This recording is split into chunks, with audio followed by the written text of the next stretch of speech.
नमस्कार साथियों, आप देख रहे हैं एएस ट्रस्टेड न्यूज़। मैं हूं आशीष श्रीवास्तव। इस समय हमारी मौजूदगी कबरुद्दीनपुर गांव में है और हमारे पीछे अनुराग यादव का ये मकान है।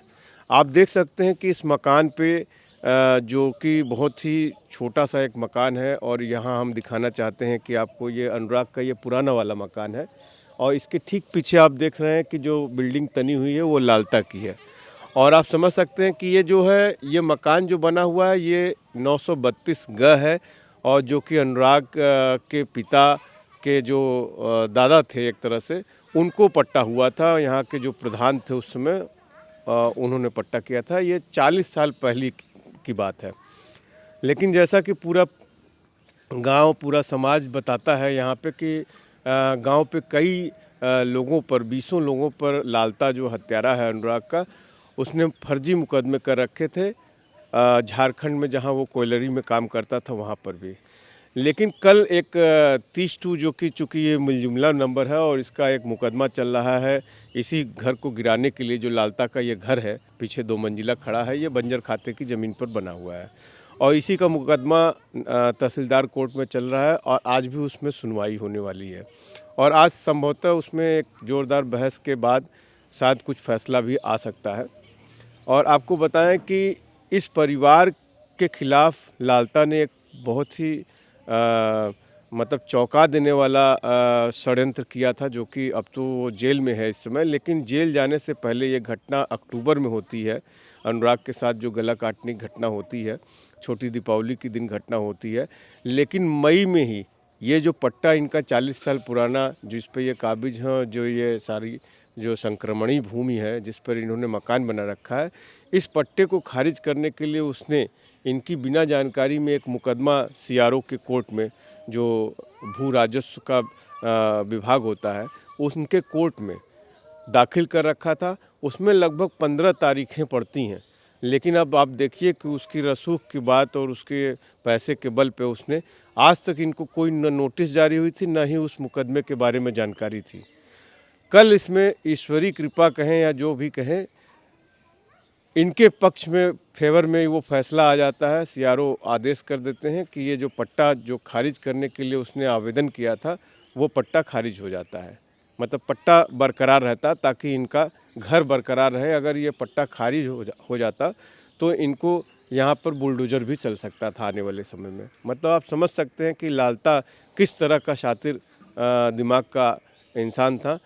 परिवार के लोग, गांव के लोग लगातार वो कहते हैं कि वो पढ़ा लिखा नहीं था, लेकिन उसकी चालाकी और उसकी धूर्तता को आप समझ सकते हैं कि जिस मामले में उसने जिस ज़मीन के लिए अनुराग की हत्या कर दी, उसमें पहले ही मई महीने में 2024 में उसने सीआरओ कोर्ट में मुकदमा भी कर दिया था। इन्हीं सब बातों पर बात करने के लिए कि क्या कुछ रहा है, किस तरह से आप इस फैसले को जो कल आया था सीआरओ के कोर्ट में जो आया फैसला, किस तरह से देखते हैं। हमारे साथ अनुराग के पिता हैं, हम उनसे बात करते हैं। जी भैया, मैं उन वकील साहब को प्रणाम करता हूँ। और सच में मुझे नहीं पता था, एकदम पता ही नहीं था कि इस तरह से मुकदमा भी है।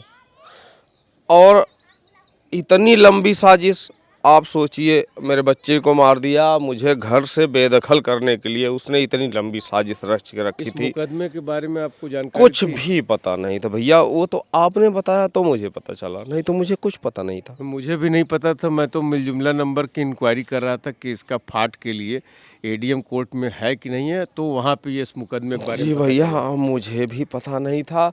और आप सोचिए कि किस तरह से वो मेरे पीछे पड़ा था, मेरे बच्चे को मार दिया। रात रात भर रोता जैसा आप हूँ। हमेशा कहते थे कि वो यहाँ से लेकर के पूरा यहाँ से लेकर के वहाँ तक लेना चाहता था, जी जी तो कानूनी रूप से तो वो आपको फंसा ही रहा जी था। जी, हर जगह से वो फंसा रहा था भैया, हर जगह से फंसा रहा था। मैं बता दूं, मेरी पत्नी के नाम से मुकदमा है झारखंड। कभी वो ट्रेन में नहीं चढ़ी हैं, लेकिन उनके नाम से मुकदमा है कि ये झारखंड से छिनैती करके आई हैं। मेरे बेटे अच्छा, के नाम से पत्नी के नाम से मुकदमा? जी बिल्कुल, उसका प्रूफ मैं आपको दे देता हूँ। और मेरे बेटे के नाम से मुकदमा है, मेरे नाम से मुकदमा है, ये मेरा भतीजा है, इसके नाम से मुकदमा है। सबके नाम से मुकदमा है झारखंड से कि ये लोग छिनैती करने आए थे और यहाँ मेरा इतना रुपया छीन लिए हैं। तो अब क्या बोलूँ मैं उस आदमी के लिए। अच्छा, ये जो 932 ग है जी पट्टा हुआ था आपका, ये पट्टा कब का है? हाँ भैया, ये सन 83-84 का है। 83-84 का, मतलब जी जी आपके पिताजी को मिला, जी मेरे बड़े पिताजी के नाम से है। बड़े पिताजी के जी नाम से। और उन्हीं के लड़के हाँ लालजी हाँ, हैं हमारे और बड़े भाई हैं। अच्छा, अच्छा। हाँ, उन्हीं के नाम से। और अब सोचिए आप किसी कि को नहीं जानकारी हाँ, थी। किसी को जानकारी नहीं थी। अब सोचिए आप कि वो ये भी करके बैठा था। आपको मतलब आप लोग आपकी जमीन पूछे आपने छोड़ ही दिया था जी जी उसके जिद बिल्कुल, पे, दे ही और दिया। आपको ये भी निपटाने के लिए। ये भी पूरा निपटाने के लिए, और मेरा तो सब कुछ ख़त्म ही हो गया। मेरे जीने का कोई मतलब नहीं है। किसी तरह से जी रहा हूँ, ऐसे रात भर टहलता हूँ, वो अलग बात है। लेकिन आप सोचिए कि उस आदमी की हवस, आपने पीछे भी पूरा ज़मीन देखा है, आगे भी पूरा ज़मीन देखा है, कितनी उसने ज़मीनें कब्जा की हैं, उस सब। उस आदमी की हवस, एक छोटी सी बात उसकी समझ में नहीं आई कि एक दिन मर के तो ही जाना है यार, क्या कुछ लेके जाओगे। अच्छा, एक चीज़ है कि 932 ग में ही है, हम जहाँ खड़े हैं ये 932 जी ग है, जी और 932 क में उसका जो उसका है। वो मकान है। एक जी बार जी समझना चाहते हैं, जैसे आपका ये पुराना मकान है। जी दिनेश भाई आप आगे से आ जाइए, जी आगे से आ जाइए। हाँ, तो एक इनका हम पुराना मकान आपको दिखाना चाहते हैं कि ये इनका पुराना मकान है। चूँकि ये मामला जो आया है तो हम आपको दर्शकों को दिखा दें। ये रामजीत का ये पुराना मकान है, और आप देख सकते हैं कि उसके पीछे ठीक लालता का मकान है, जहाँ देख सकते हैं आप पक्का जो है वो है।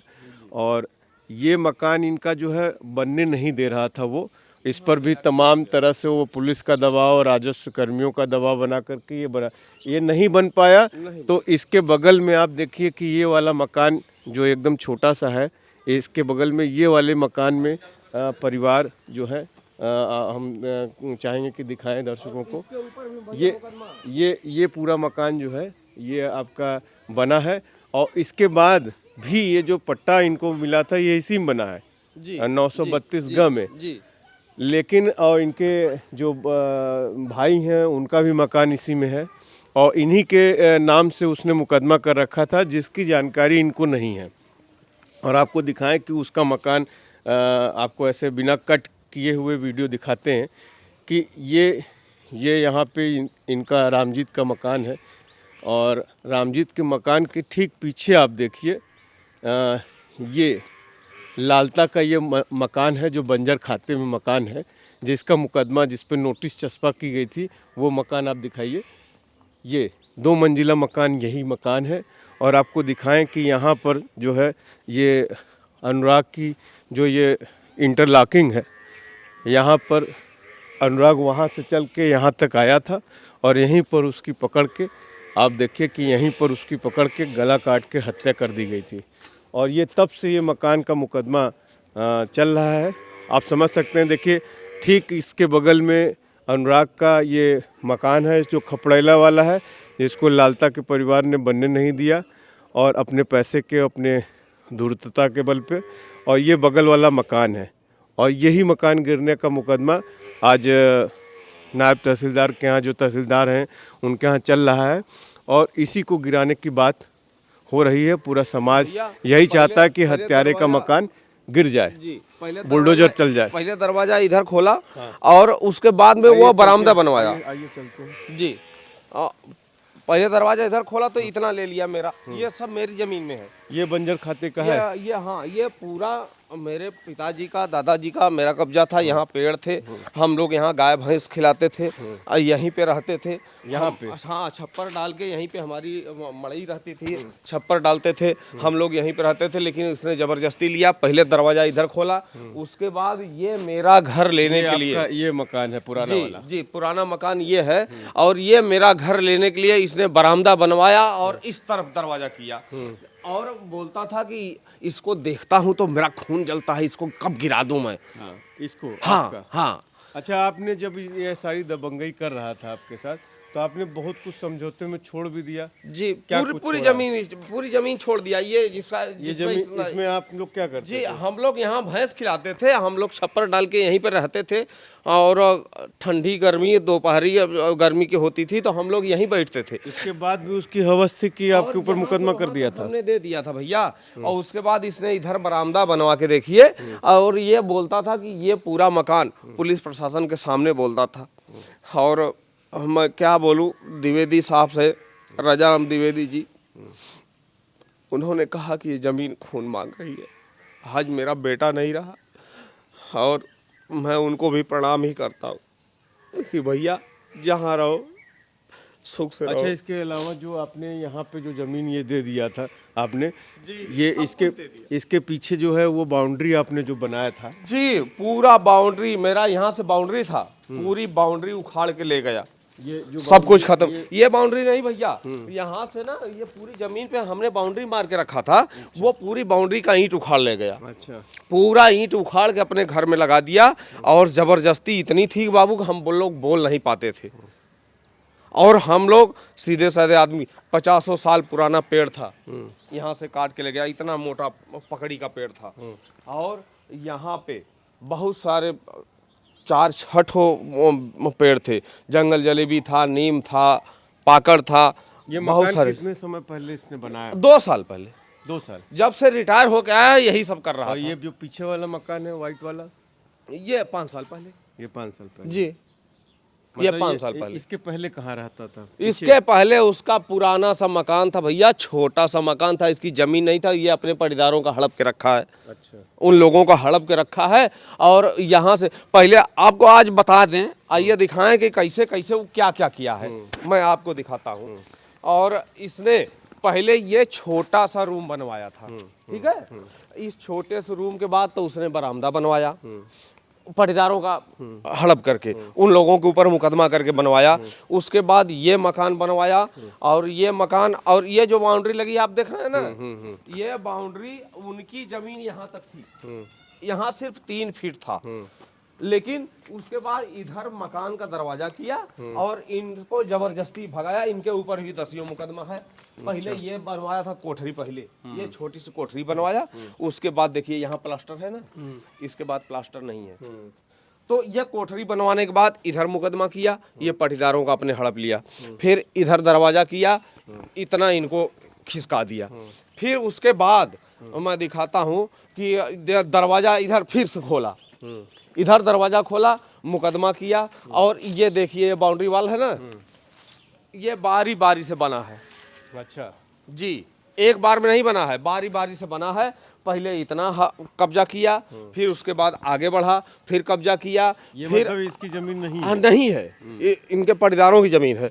और फिर उसके बाद भैया ना, ये देखिए यहाँ पहले हैंडपंप यहाँ लगाया।